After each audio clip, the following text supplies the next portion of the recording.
No, vosaltres s'hi tinguin que adaptar, vosaltres teniu que portar-ho tots, però que si no n'hi ha transport. Entonces jo dic, com jo tinc un cartell que posa que el transport és gratuït, dic, jo no vaig a dir-lo perquè els altres cobraven. Jo dic, pues jo vaig a portar-ho normal.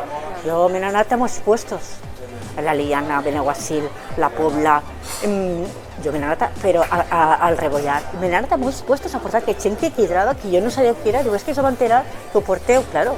Si els supermercats estaven, que tardaven una semana en portar, y vosotros al día, todo al día. Hombre, oportunidades sí, porque tú ya no tienes nada, como tienes ahora el teléfono, el que tenga, porque yo la única que lo tengo aquí soy yo. Los otros sí que tienen datáfono, que yo me tengo que comprar, tengo que agarrarme un altre datáfono, perquè uno se quedava així, però l'altre tenia que viatjar.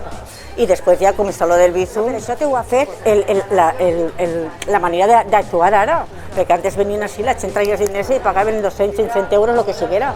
Ara ja me paguen això i ja t'he dit, i ara després estarà el Bizum, pues el Bizum. I la targeta, les abueles, jo no les havia vist mai en targetes.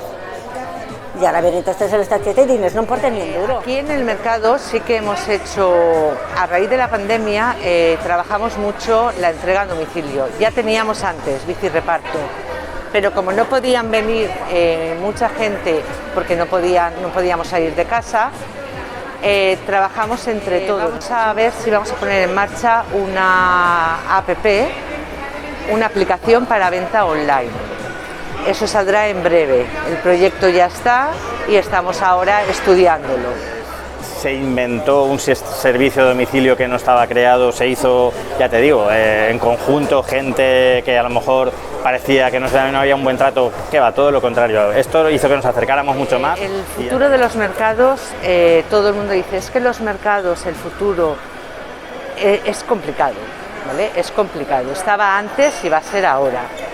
Pero yo pienso que adaptándonos a nuevos horarios y ofrecer la calidad que estamos ofreciendo, la cercanía y la venta online, vamos a poder salir adelante.